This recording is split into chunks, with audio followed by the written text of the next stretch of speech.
From being called the Flying Cockroach to become the H2O Man for his fans.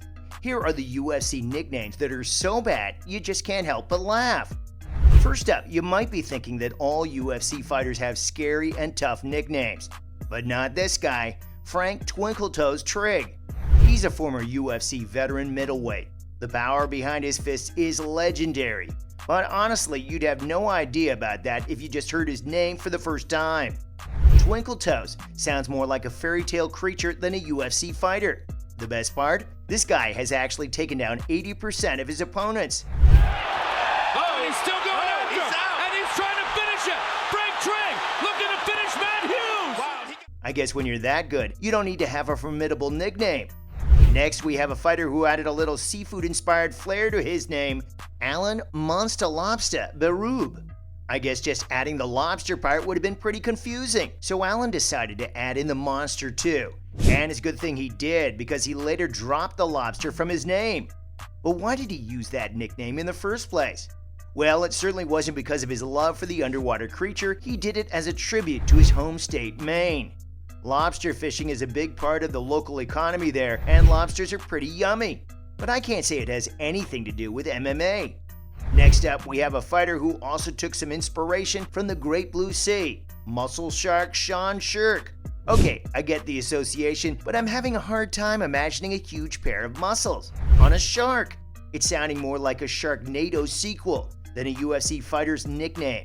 It's like Sean thought about just going with the shark, but then he decided to add in a muscle in the beginning, just so no one forgets he's a big and tough fighter. Sadly, even with this addition, it just sounds like a young kid's Xbox gamer tag. It's a different animal. Two of the greatest cage fighters ever, and look at Shirk try to snap that jab at BJ Penn. Up next, this guy's nickname is all about how great he looks, Yoshihiro Sexyama Akiyama. He's a former Japan gold medalist and a UFC veteran. Sexyama made a hilarious play off of his name, not so humbly referring to himself as sexy. The fighter scored 14 career victories, with 12 coming inside the distance. Even though his name is not the most creative, it does roll off the tongue. But he's not the only one who made a puntastic version of their name. Oh, curving back kick! And now Akiyama starting to find the mark with his kicking arsenal. Just listen to this next fighter's name, Ron H2O Man Waterman. Ron's a former Pride veteran, and he thought he did something awesome when he decided to introduce himself with his self-given nickname, H2O Man. Get it? Because his last name is Waterman. While it's the most obvious nickname he could give himself, it's also pretty random and leaves him sounding like a superhero with waterbending abilities. Next up, this guy's nickname seems to be inspired by a very popular reindeer, or maybe a British charity, Steve Red-Nosed Burger. It's giving more of a clown feel than a UFC fighter one. The former welterweight later changed his name to the Red-Nosed Pitbull. I don't know how that's much better than just Red Nose, which is reminding me of the Flu and Rudolph. If he wanted to go for a funny nickname, maybe he should have gone for Cheese instead, like a cheeseburger. Even though Steve disappointed us by not using the more obvious pun, you don't have to look further for a clever name than Ryan Bader, who decided to go for Ryan Darth Bader. The American heavyweight contender is known for his skill in the ring, especially his intimidating knockout power. The fighter later went on to join the Bellator after an amazing UFC career. His name is both funny and smart, and he capitalized on the popularity of Star Wars while giving a tribute to the classic Hollywood flick. Now this next guy has a nickname that'll terrify you, but maybe not in the way you're imagining. Suki the Flying Cockroach Alvarez. Even though he's a lesser-known lightweight from Spain, this guy definitely will go down in the history books for having the most unique, scary, yet funny nickname in the history of MMA. This is a new way to scare the heck out of your opponents, even though the toughest fighters would probably run away screaming if they heard they were going against the Flying Cockroach. Next up, let's take a look at a fighter who earned his nickname because of his wacky fashion choices. Lyle Fancy Pants Beerbum. This American MMA veteran has seen a lot of success, especially with the amount of second-tier promotions he's gotten. But besides his talent, he's made his presence known through his flashy fits. In every fight of his, there's something you'll immediately notice, besides his skill. Lyle seems to have a whole collection of form-fitting, colorful shorts, which has earned him the hilarious nickname Fancy Pants. With a name like that, you'd probably imagine someone who's not afraid of the limelight, and that's probably the best way to describe Lyle. Now let's talk about this fighter whose name might be even less intimidating than Fancy Pants, Tamden, the Barn Cat McRory. Really, Tamden? That's the scariest animal you can think of. He could have gone for something like lion, panther, or I don't know, literally anything besides barn cat. I think the only creature in this world that freaks out after seeing a barn cat is probably a mouse. Or maybe this is just Tamden's unique way of making the opponent feel smaller than himself.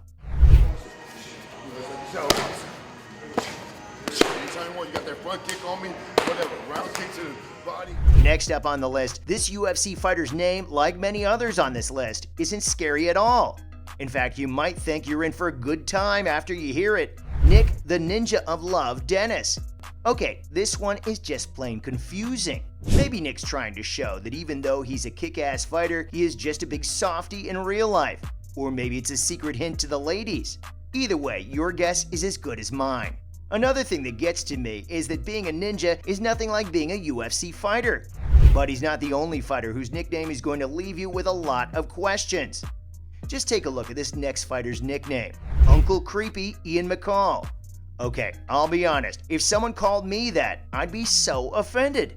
I'm not sure if Ian's ever been called that by someone or if it's a title he gave to himself, but this guy has taken the name as his own. He's always openly embraced the name. Plus, he's had 13 wins. So that's 13 people who felt the wrath of Uncle Creepy.